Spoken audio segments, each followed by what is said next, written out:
โดยจะได้พ่อกันพี่น้องเอ้ย มาแต่ทางใดเจ้า สบายดี พุ่นแหละ เนาะ มาแต่หาน้องบุตรวีพุ่นแหละไอ้ มาแต่บ้านน้อง ปาโท แม่น พูดกับน้องสายผ้าไล่คุบไปอึก อยากให้มาไปแล้วก็ไปพ่ออะไรกับเพิ่นบ่อยากให้มาแล้ว เด็กน้อย เล็กน้อยคือว่า แม่น ได้มูลิด ขาดความอบอุ่นนะนี่ก็คือว่า เข้าไปเพิ่นก็อยากให้เฮาอยู่ดนๆที่นะ ได้มาเคลียร์เรื่องนี้บ่บัดนี้ แม่นมาเคลียร์ให้มันรู้เรื่องนั่นแหละเพิ่น นี่ ก็ ก็บ่ได้มาแต่โดนๆได้เฮาเอ มั ง น ก็ ก็ ได้ ยองเฮงอยู่เข้าใจก็ได้มาคุย ก็เป็นเข้าใจกันเนาะ แม่มาแต่เฮือนปู่เฮือนย่าเพิ่นก็มาโตพี่ อ๋อ บอกหมดนั่นแหละ ถือว่าโอเคแล้วเนาะคุยลงตัวแล้วบอกว่าตัว จังบ่ยองๆจังแยกกันเนาะ แม่มีแต่ว่าให้น้องให้นุ่งและอยู่แต่บ่ห้ามคำห้ามคายนะ เดี๋ยวไปดีก็อยู่ไปเนาะ โดย ไปอยู่อะไรก็เพราะว่าคือผู้ใหญ่เพิ่นซื้อให้ก็ซื้อให้น้องแต่ก็บ่ไรเนาะ โดย บัดนี้สมมุติว่าคือบ่ไรอยากอยู่ก็อยู่ อ่า แล้วก็น้องแต่บ่อยู่แล้วก็ให้น้องตุ๊กอยู่กับน้องเพิ่นนั่นแหละก็เป็นมรดกตกทอดไปหั้นนะแต่ว่าห้ามขายทุกกรณี โดย ไปแจ้งในบ้านเพิ่นไว้แหละ แต่ก็บ่ต้องว่าผู้ใดผู้หนึงอยากได้เนาะ แม่นบ่มีใครได้คือ แต่ว่าเป็น อนาคต ผู้นี้เนาะ แม่นบ่แม่นของผู้ใดก็คือสองคนคือเก่า ยกตัวอย่างหมอไล่อนาคตหมอไล่บ่อยู่แล้วนะหรือว่าไปอยู่เฮือนเมียเดี๋ยวว่ามันมีหม่องดีกว่านี้ก็ไปแล้วก็ให้หมอไส้กับน้องตุ๊กนี่อยู่ อืม อืม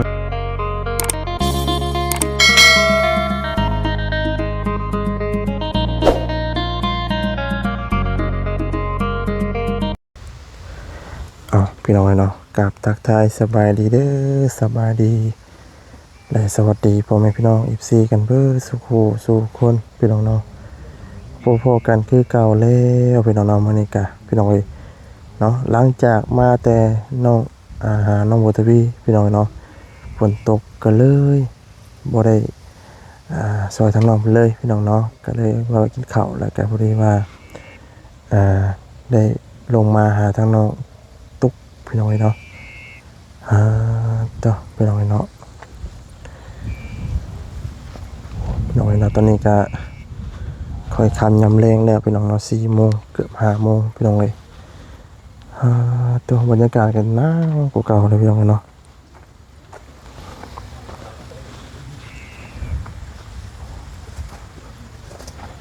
พอดีทางไอเตียงมันก็มาหาทางน้องตุ๊กพี่น้องเนาะกับทางน้องไลแล้วก็น้องมวยพี่น้องเนาะเจ้าพี่น้องเนาะป้าได้สิเขาไปหาทางน้องตุ๊กพี่น้องเนาะ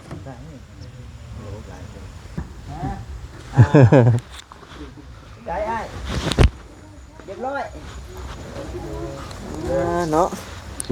มาเอาสบายดีทั้ง สบายดีเด้อเนาะสบายอ้อ สบายอ้อ แม่น สบายอ้อนี่คือสบายดี แม่น เนาะว่าดึงเก่งคนเก่ง สบายดีสบายดี โดยเนาะสบายดีเด้อเนาะ เปิดภาพมากับพ่อทางบ่อเตียงเลยเนาะ บ่ เป็นได้ไงใครแน่ล่ะบ่ใครแน่ล่ะบ่คือเห็นติดผากอยู่วันนี้ ลิง เดี๋ยวอากาศเปลี่ยนเลยลื่นๆล่างแล้ว จึงลงจึงลิงอยู่ดีกว่า มาได้ถึงมื้อแล้วบ่อเตียง สองมื้อ3 มื้อนี่แหละ อืม มากันนอน2 มื้อไข่ ทางบ่เซียนไปเข้าไปคืออยู่เด้ เนาะ เข้าให้ค่อยเข้าได้อีกบ่นี่ เขาเลย โอ้ทางนั้นไอ้เตียงเนาะอาทิเนาะ หนาว ก็ได้ติ เนาะโดยจะได้พ่อกันพี่น้องเอ้ย มาแต่ทางใดเจ้า สบายดี พุ่นแหละ เนาะ มาแต่หาน้องบุตรวีพุ่นแหละไอ้ มาแต่บ้านน้อง ปาโท แม่น พูดกับน้องสายผ้าไล่คุบไปอึก อยากให้มาไป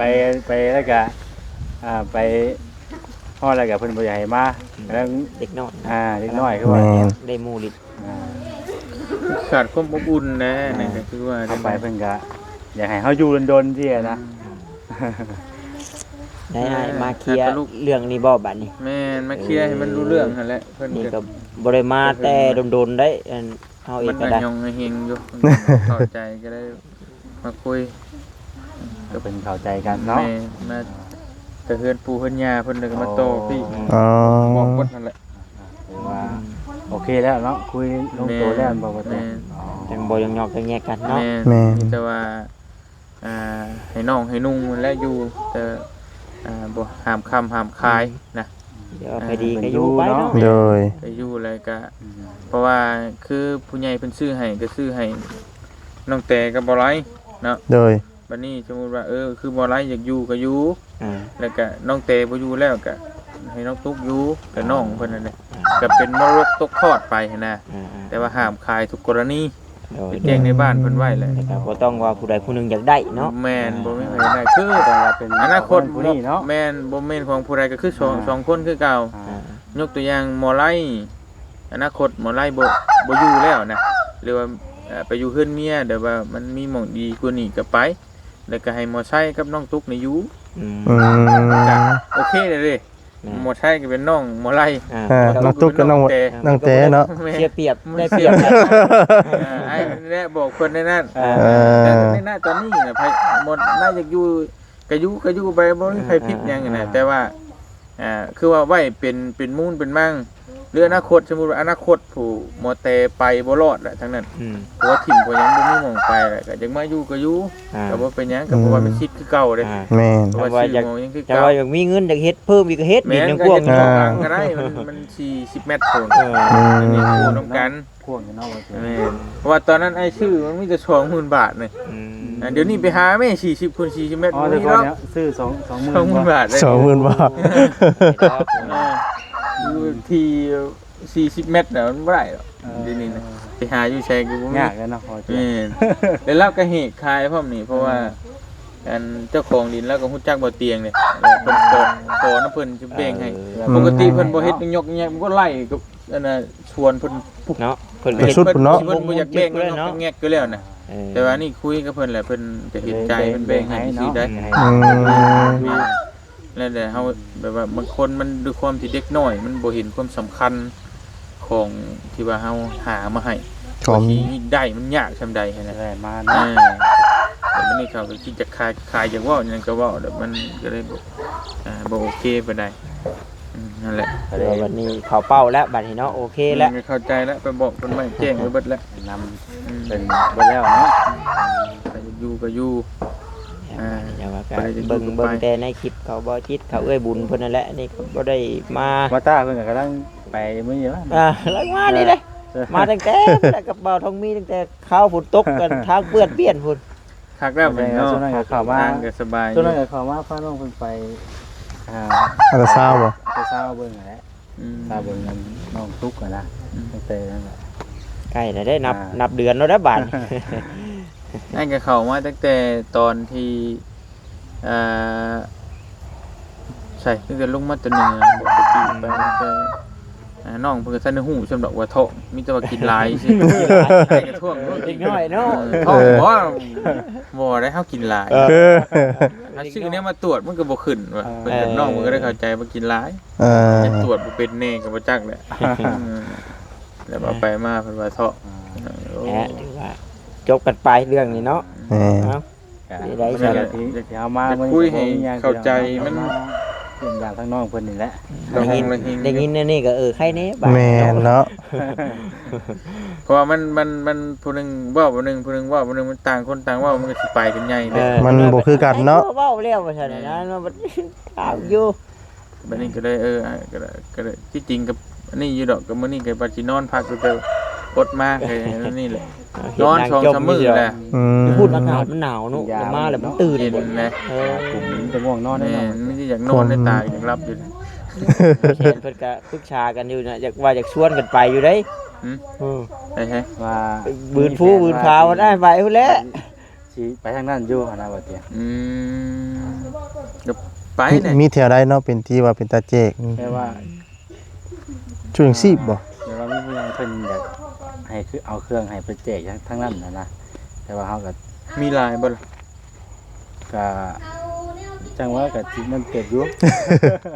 เคยไปแล้ว ยังได้ยังบ่เคย นี่แหละจะว่าว่ากันโอ้เราไปถึงเนาะ บ่ถึกบ่ว่าดอก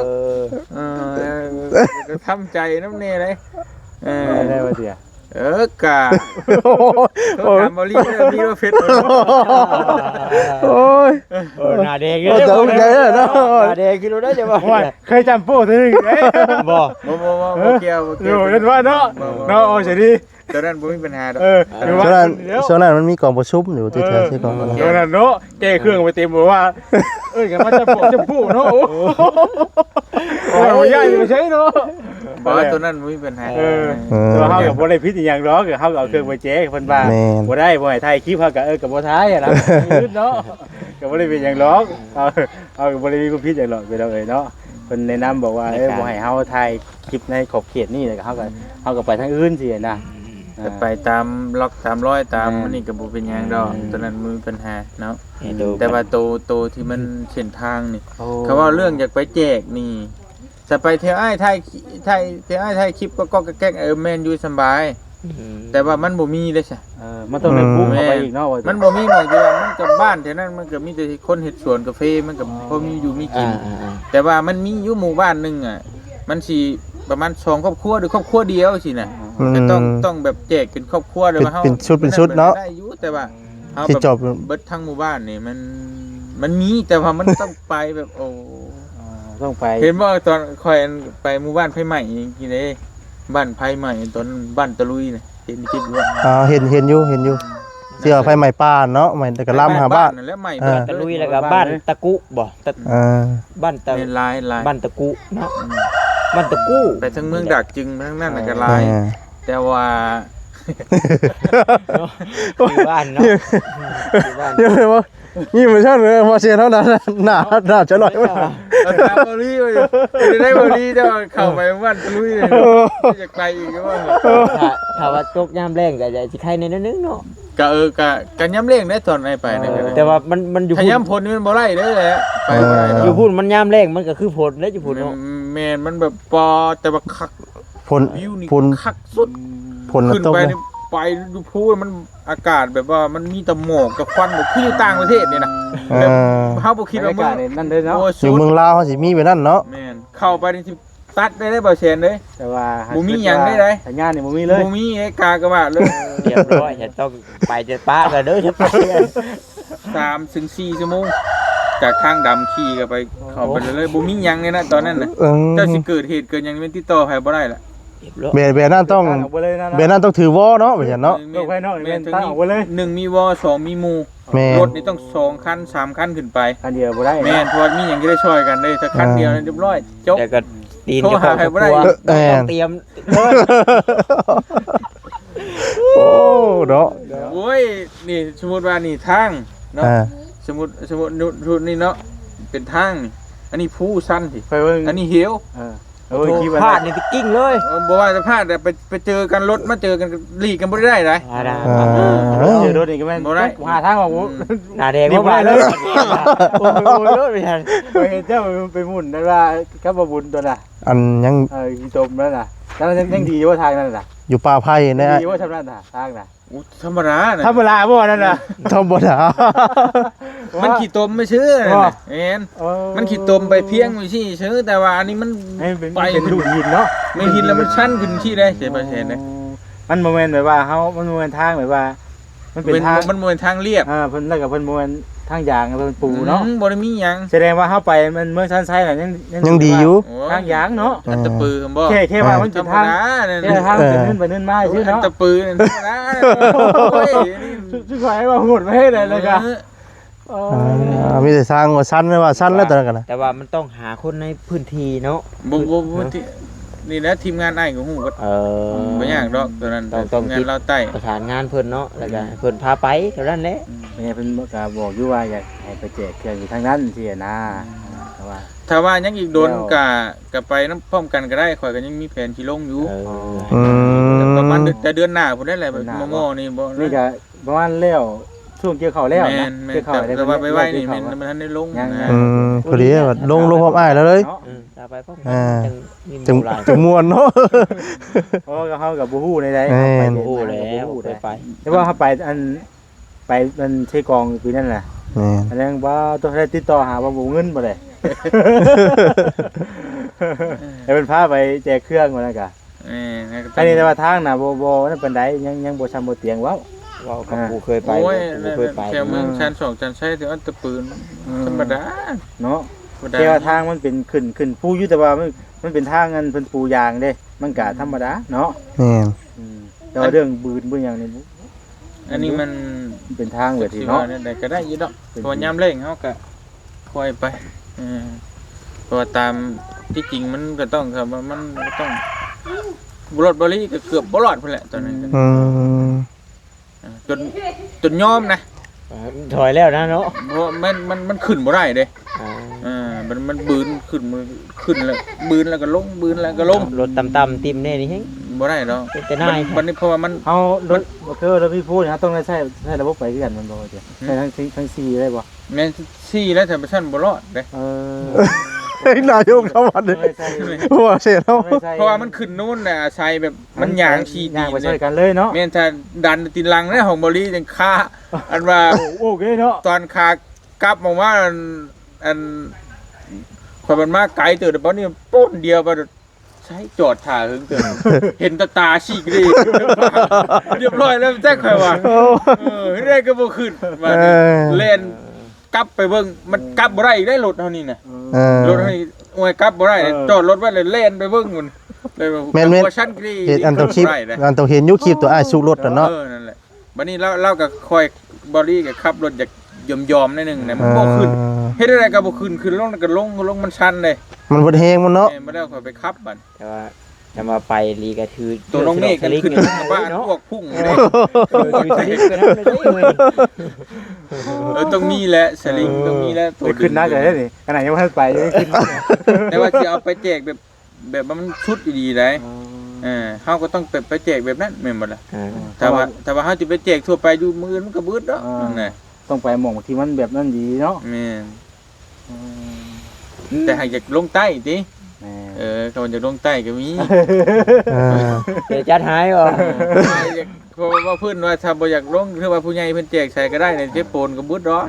บ้านท่านได้ไปกันแต่มันก็ต้องทางโหดอีกนั่นแหละแม่ถ้าทางสบายมันก็คนก็เข้าหลายมันก็คุมสะดวกมันก็เพิ่นก็บ่สิคือสิบ่ลำบากเนาะเพราะว่าทางมันสะดวกบ่ได้เนาะเทปโปนมาไปดูๆนี่ก็บ่ได้ทั่วได้พี่น้องยังมีหลายยังมีแบบบ้านอยู่มันเข้าไปในลึก บ่ เนาะ เตียงเข้าไปเห็นอีกหมู่บ้านนึงแต่บ่ได้เข้าไปเลยคือกันเข้าไปทีเดียวเลยก็บ่เข้า เป็นตาญาติโหด โอ้เข้าไปเลยพี่น้องเอ้ยแบบป๊อดตะบ่คิดว่าสิออกมาได้ดีๆเลยเข้าไปนี่นมเล็กตะชอกอยู่ซอยนี่บ่ฮู้จักเลยวะขนมขนิ่มนี่บ่จักเลยเข้าไปบ่จักหยังเลยนะ ตัดขาดกับโลกภายนอกเลย เรา เนาะ บ่ได้มีหยังเลยเกลือเป็นงัวยังบ่เคยกิน เพิ่นพากินให้อยู่ กินแต่อันน่ะ เผือกบ่ แม่นกินมันกินหยัง เข้า เข้ามาตำแม่นกินจ้ำแจ่วก็บ่ได้มีหยังมีแต่เกลือได้อยู่ บ่ได้ก็จนบ่ฮู้แบบ บ่ฮู้ โลกภายนอก ซอยนี่บ่จัก เนาะขนาดนั้นนี่ ข่อยก็บ่จักอีก เข้าไปโรงพยาบาลนี่บ่จักทางออกจ้างคนในพื้นที่นะครับรถจักรนำออกมา ตลอดไอ้ไปว่ามันหยังก็ว่าขออนุญาตนำเกลือชนเผ่าตองเหลืองนั่นก็เพิ่นก็มีเสื้อผ้าหน้าแพร่แบบห่มแบบ หมูมีได้น้องเอ้ย เอาแต่ใบตองนี่ หาก็มีแต่ว่าถ้าบ่าวบุญน้ำมันที่ว่าเห็นแหละกับผู้นั้นบริจาคว่าเอาไปให้นั่นไอ้ที่เห็นใช่นั่นน่ะ อ๋อ แต่นั้นบ่มีแล้วก็ ไม่ต้องอีดิ ก็ไปตองอีเดียวห่อไว้แล้วก็นั่นแหละห่อ เนาะ เรียกว่าไกลชุดอะไรกันแล้วเดี๋ยวเนาะ โอ้ไก่ชุดบ่พอเลยรถนี่ไปบ่ได้ย่างอย่างเดียว5ชั่วโมงขึ้นภู เคยจอดกันย่างพัก แม่ ย่าง น ไปย่างเดียว 5ชั่วโมงขึ้นไปภูเขาอยู่ภูพุ่น ชุดดีๆเนาะ ชุด โหดดีเห็นเนาะแต่ละเส้นทางเนาะ บ่ได้บ่ดีบ่รอดเกือบตายนะเพราะว่าเฮาบ่ได้เคยย่างเฮาบ่ออกกำลังกายนี่ย่างแค่ชั่วโมงนึงนี่ก็บ่ร เรื่ อ อง ดนะ หอบๆเลยเนาะ โอ้ยแต่ย่างนึงก็ยังหอบเลยเนาะ แม่นเฮาบ่ได้ค่อยฟิตร่างกายเด้มันเมื่อยไว้ เดี๋ยวโดนเธอเรื่องสิเนาะ แม่น บ่คือเฮาเฮ็ดเวียกตะกี้เนาะเฮาเฮ็ดเวียกกันมาให้มาแบบร่างกายเฮามันแบบออกกำลังกายตลอดมัน กระโตเฮาก็ยังบ่ได้คุยบัดนี้ เมื่อกี้อ้ายช้ำน้ำตา เห็นอยู่เนาะบ่แชนก็ใช้สิได้แบบสิ เออ เบิดอะไรกันเบิดอะไรแล้วบัดนี้เฮามาแบบนี้ แบบว่าเฮาบ่ได้ออกเฮงมีแต่สมมุติว่าไปถ่ายคลิปลงไปน้อยเดียวแล้วก็ขี่รถแล้วก็บ่ได้ จะหาอะไรก็ขี่รถไปไปเอาไปก็ขี่รถไป เฮาบ่ได้ใช้กำลังมันเผาผลาญ บัดเจอเพิ่นเจอซึกที่บัดเนาะโอ้ย โอ้ยติเนาะพี่น้อง มีแต่ว่ากันเนาะ โดยก็ไปเบิ่งก็โอเคอยู่ได้มันเมื่อยอยู่แต่คุ้มค่าหมดแล้วคุ้มค่าบางทีเฮาได้ไปกินสิ่งที่เฮาบ่เคยเห็นแล้ว ก็ได้เห็นเนาะ ไปเห็นที่ว่าบอนเพิ่นบ่เคยได้เนาะเพิ่นก็ได้เนาะ พอขึ้นเป็นเนื้อชุดพุ่นก็เจ็กแข็งลงน้ำท่าบุเห็นคัก อืม คือเจ้าเห็นในคลิปมาแล้วเพื่อนผู้ช่วยประชาน้อยเปาะแปะที่บ่เคยเห็น ปุ๊กข่าว ปุ๊ก เบิ่งอยู่ขี่ไว้ว่าบ่มีกันขึ้นไปเฮือนโอ้ว่าบ่ได้สิมีบ่นี่ว่า ปี เนาะ ที่แล้วนั้น3-4 คนผู้ใดเพิ่นโทรมาเพิ่นขอเป็นเพื่อนทั้งพวกทั้งเพจเพิ่นก็ว่าจะขึ้นไปโอ้ยบ่จักคนหลวงน้ำท้าว่ะ จากนี้ไปประมาณเท่าไหร่1,110ปลายลักนั่น ป้า 1,140ปลายลัก แต่ว่า ไปมื้อเดียวฮอด โอ้โหสองมือ พักไปเรื่อยๆเนาะ แต่ว่าทางนี่สมมุติว่าคืออ้ายว่าไปชุดๆน่ะมือนึงได้แต่100กว่าลักน่ะอยู่พุ่นน่ะ อืม มันขึ้นไปพูแล้วก็จิแบบนี้ ว่าไปยันรถเลยบ่ไหวนะพอไปเจอไอ้ว่าก็ทุกกระจิกเลยน่ะยันมีอยู่แนวน่ะ ก็มีให้แล้วแต่รถข่อยยังเปลี่ยนยาง4-5เส้น ว่า ใส่พิสโตนของนั่นได้น่ะ แต่คือน็อตแท้ว่ามีโดดโกเมเนาะดีเนาะเราตื่นเนาะ บอกก็ได้แต่ว่าถ้าเฮาค่อยบ่ว่าง่ายแบบเพี้ยนรถนะเตรียมแล้วก็ค่อยไปมันก็ใช้เวลาอีกบัด มันจะได้เนาะ แต่ค่อยแบบบ่ชอได้โคมมานั่นมันจังสิเพไว้น่ะแต่เห็นมันเทไว้กะเฮาเรียก แม่น้ำเฮาเองนี่แหละ ไปเลยเนาะ เท้าค่อยแบบ มันเหมือนนั้นฮอด นี่ไปมันพนานบัดนี้มันเสียเวลาเฮานะ แม่น มันจะได้ยางเสียยางอันนี้คือกันดำเบิ่งจังบ้ากะแต่ ดีแล้ว แต่คือสิไป เดือนหน้า แต่สิไปก็ต้อง1นี่ต้องทำใจ เข้าใจ บอกลูกบอกเมียถ้าโทรบ่ติดบ่หยังก็เนาะอย่าว่ามีหยังไหน ขาดการติดต่อนี่ครับบ่ เงียบเลยบ่นี่ติ นี่นั่นคือเฮาเข้าไปมันคำมันมืดเฮงคือเฮาบ่ ก็เลยก็สิเข้าต้องบอกกันได้งานกันนะ ไป ว่ากันเนาะ สั่งลาดีๆเลยแก้มบ่เคยหอมก็หอมบ่ได้ก็ สั่งลากับคักกับเมียให้สิเป็นห่วง เนาะ แม่นบ่นี่ติ ไปแล้วสิกลับมาอยู่ลาคักนี่ โอ้ยเนาะ ก็บ่ก็ว่ายามแรงก็บ่ปานใดดอกก็ เบิ่งสภาพ แต่ว่าหางยากต้องทำใจไว้ว่ายาก หนึ่งจะทำใจเนาะ แม่แต่ว่ามันก็บ่ถึงกับว่ายามผลน่ะมันไปบ่ได้ดอกเพราะมันเป็นพานาพาชั้นดินมันสไลด์ลงมาทับเด้ไปบ่ได้ แสดงว่าทางนี้ตีนพาเขาเกี่ยวขึ้นผู้เลยเนี่ย พาดีรอได้ อ๋อ ใน TikTok ข่อยลงนี่ก็ ตามขึ้นไปตามผู้ตามอย่างอีดอเนาะว่าอะไร แม่น กดเลี้ยวล็อกจอกแจ๊กแล้ว จักอยู่ใส่ TikTok ข่อยลงตัวหนึงเจ้าเห็นอยู่บ่ แต่ก็เฮาก็เบิ่งสภาพมันแหละบ่อนใดก็เข้าได้เขาบ่อนใดเข้าบ่ได้ก็ บ่ได้เด้ตาเอ้ย ฮะ มันมีทางเดียว มีทางเดียว แต่เจ้าบ่เข้าไว้บ่ได้ก็ต้องได้นะ จำได้อวยเขาไว้แล้ว นี่ นี่ ปล่อยออกบ่ได้เลย ต่อยครับกันไม่ได้ บ่กลับบ่ได้ มีคนครับ มันไม่อยู่กับรถ ต้องเข้าไปชุด แม่นเดี๋ยว เขาว่าได้มุ่งหน้าเขาได้บ่ถอยครับไม่ได้เลยนะ วงการนี่เขาเรียกออกแนว บ่แม่นออกยากเลยเข้าได้ออกบ่ได้ ออกไม่ได้เลย ที่ว่าดิก็บ่ฮอดจุดหมายไปที่ แม่น ฮอดจุดหมายไปสิบ่ได้บ่ ทางมันน่ะนั่นเนาะ มันแนวนี้แล้วเนาะ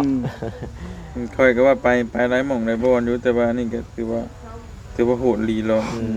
ที่ไปนี่ก็คือเดี๋ยวสิหายเป็นแป๊บนึง ทางมันชุดนำบ่ได้กันเนาะ แม่นคือว่าใช่ เริ่มจากตีนผู้ถึงฮอดปลายจอมผู้ด้วยเนาะ เอาขึ้นจอมผู้ได้ ป๋อ เกี่ยวขึ้นจอมผู้แล้วเกี่ยวแล้วก็เกี่ยวขึ้นจอมผู้แล้วก็ลงผู้แล้วก็ขึ้นผู้แล้วก็ลงผู้อีกได้เดี๋ยวนี้นะบ่แม่นผู้เดียวอีกหลายผู้อีก แต่ว่าทางน่ะเพิ่นเป็นทางรถไถเที่ยวบ่ แม่นทางรถไทยเที่ยวไปนี่แหละแต่ว่า มันก็รถใหญ่ก็มีอยู่แต่ว่ามันก็โดนๆสิไปคันนึง โดนสิเทื่อนึงเนาะ รถใหญ่ก็ต้องรถสภาพแบบว่าเขาเจ้าเฮ็ดตกแต่งให้กับแบบนั้นโดยเฉพาะเนาะ แม่นมันต้องออฟรถดูว่าอย่างน้อยก็ต้องโควิดนั่นแหละแต่ธรรมดานี่ไปบ่ได้หรอก อืม ทางมันโหดเนาะ ต้องแบบ แต่ว่าสิไปบ่ท่านต้องแบบตีนนี่ก็ต้องแบบคักๆแน่ได้เนาะต้องหลอดเล่นๆนี่ก็ไปเหยียบอีนั่นว่าเตะก็บ่แห้งแล้ว โอ้ยว่าเซนต้องทำใจนะ มันก็เบิ่งบ่ลองก็บ่รู้ดอก แม่ ประสบการณ์เนาะ อืม มันต้องไปด้วยตนเองก่อนเนาะจังพูดเด้ แม่น แต่ ย่าน ว่า คนก็บ่ได้ เฮาก็ตั้งแต่ยังบ่ทันได้เคยขนาดคือทั้งหมดหม่องบ่เตียงไปพี่นะ แต่ก็เห็นนี่บ่เป็นวิดีโอ โอ้ นี่เด้อนี่เด้อ ไอ้ทางขอบทาง แม่ นี่ น เนาะ นี่อันนั้นคือเหวแต่ทางหลังคนน่ะเป็นทางแต่สิปิดเพล แต่ ง ขนาดบนพระอาจารย์พาไปบ นี่คือทางนี่ อืม นี่ทางอลอดไปเห็นบ่ ผู้ลมรถ พอดีลมรถนะมันกลับอะไรเลยคือหิว ขนาดทางบนพระอาจารย์พาไปทำกองลอกเองบ่ เสียเลยเนาะ เออ นี่โหดนี่ อันนี้โหดนะนี่คือหิวนี่หิว รุ่นแบบไปแล้วอวยบ่ บ่ ได้ ได้ เลย เนี่ยทางกับทางรถไถนี่น้อย เขาแต่บ่กล้าแน่บางทีได้เนาะ เพราะว่ามันขึ้นภูแล้วก็ลงภูแล้วก็ขึ้นภูแล้วก็ลงภูตั้งเท่าไหร่หน่วยเพื่อจะฮอด อืม 4คูณ4ก็จะอืดอยู่เลยเนาะกากกีกแถวนั้นแหละ แต่ก็ได้แบบอีลากอีเรือหั่นแหละ เออ บาวารีนี่ถือว่าโบกมือเลยนะเนาะญาติเลยนะ แต่ก็ เนาะ ชวนเอาไปทุกมื้อมันสิไปบ่ไปบ้านนั้นบ้านตะลุยสิล่ะ พี่พ่อเพิ่นอยู่ทางเมื่อคืนนี่จะได้ฝากยาเมื่อน้ำเพิ่นอันสมุนไพร ยายยัง ซา มวนยา ซาเนาะลำซา ซ่าได้บ่เตีย ให้ในตู้บ่ อันที่ว่าท่านเอ้ยจะยืนฝากมา โอ้โดเจ้าแบวแล้วติ เอาให้ทำบริฝากมึงทำบริแล้วเมื่อคืนนี่เป็นจังได้จากทางทำไมเพิ่นกะ ก็ใครเนี่ยจักหน่อยอยู่ตอนนี้ก็ไปนี่ได้นี่จักหน่อย โดย ก็นั่นแหละก็ใครจักหน่อย งานการตามอยู่ในนี่ก็หลายโลกโฮม มันหลายโลกแล้วก็มันยากนะฮะต้องคอยประคับประคองไปให้แล้วคือว่าให้มันหันปึงปังแบบคือนี่ก็มันยากอะไรมันสุดโทรม กินยาไปเนาะกินสมุนไพรไป เที่ยวไปอยู่ไทยอังนั้นเนาะ นี่เที่ยวไปมุกไปนั่นไปนี่ก็ไปเช็คอาการแบบตามหมอเพิ่นนัดนั่นแหละมันเช็คมันได้ขึ้นมันได้ลงก็เพิ่นก็ตัดยาให้กินนะประมาณนั้นแหละพี่น้องเพราะว่ามันยิ่งคนเฒ่ายิ่งเป็นหลายโรคเนี่ยมันก็เว้ายากเนาะที่ให้มันหันมุกปังเนี่ยมันก็ยากคอยประคับประคองไป ร่างกายเฮามันก็ทุดโทรมลงแหละเนาะ คือรถนั่นแหละรถ คือภูมิต้านทานก็แต่เก่าเคยอาบน้ำเย็นได้ก็อาบน้ำเย็นสิบ่ได้ได้สินะมัน คอยดีขึ้นไปเรื่อยๆเนาะ โดยไปตามลำดับนั่นแหละ โดย เขากับบ่ได้ขอหยังหลายนะก็ว่าให้อย่างมื้อก็แบบให้อยู่ปกติแบบน้ำลูกน้ำหลานแบบบ่ได้ว่าหันปึ้งปังก็อยู่แบบโดยที่ โดดเนาะ แม่นบ่ทรมานก็โอเคละเผื่อมันเจ็บมันเมื่อยมันทรมานมันก็เนี่ยบ่เจ็บบ่หยังแต่ก็พออยู่มอๆแม่ก็โอเคแล้วสำนั้นก็ได้ผมบ่ได้คาดหวังว่าสิให้มันหันปึ้งๆปัง ทางดินน้ำลูกน้ำหลานได้เนาะ แม่เพราะว่ามันหลายอย่างเฮียงกันเด้ก็ประคับประคองไป เอาอยู่ด คือ อก รถเท่ารถที่ห้างแล้วเอาก็ใช้งานบ่นักก็คอยตอดไปนะมันเหยียบก็บ่ได้ประมาณนั้นแหละคอยไป มันก็เริ่มพุกพังตามกาลเวลาเนาะ แบบเดียวกันนั่นแหละแต่เฮาก็ยังรู้สึกต่างแหละเด้แต่ว่าตั้งแต่กับยังน้อยเรือเป็นไข้ก็บ่ได้กินหยังเรือก็เช้าไว้แต่ว่าเดี๋ยวนี้บ่ซักยาทมลงไปก็ยังเช้ายาก ยิ่งแก่โตไปยาก็แห้งยิ่งแบบแก่ขึ้นในบาดนี่ ประมาณนั้น ปะจะเนาะ ไปเนาะมีกันเนาะ ปะโทษจุดที่30นาทีได้เว้ากันนี่นะ พอดีได้ถามน้องเป็นช่องจำความกันได้ โดยเนาะขอบใจหลายเนาะโดยขอบใจหลายเนาะทั้งไอเตียง เดี๋ยว เนาะ ขอกินน้ำแล้วจังว่ากัน โดย เกี่ยวข้าวแล้วก่อนเนาะ โดย คือตอนนี้ก็ทางทีมงานเพิ่นก็ยังบ่ทันได้แล้วเกี่ยวข้าวนะคนก็ยังคายเวียกคายงานอยู่ หายจัด โดย ไปเนาะหน่อยเนาะของปลูกของพังเนาะทางวัดที่ซื้อมาหน่อยเนาะอ๋อตัวจะปลูกไว้ตามนี่เลยพี่น้อยเนาะปลูกต้นมะนาวโอ้ปลูกได้3หมากเลยนี่เนาะนี่เนาะมันดีพี่น้อยเนาะมะนาวแล้วปลูกมากี่หุพี่น้อยเนาะต้นม่วงสายพี่น้องเนาะมีแต่สาระพี่นี่ทั้งวัสดีกับเสด็จขอจบคลิปซะก่อนเด้อพี่น้องเด้อเนาะคำว่าคำจาใดทั้งวัสดีเนาะพระวงศ์นันทูเนาะขอโทษขออภัยน้ำเป็นไรพี่น้องเนาะลำลาพระจักรไปแล้วเนาะ ดไลค์กดแชร์กดติดตามด้วยพี่น้องเด้อเนาะลาไปก่อนเนาะพี่ดีมีให้ทุกท่านทุกคนพี่น้องเนาะสำบายดีพี่น้องเอ้ย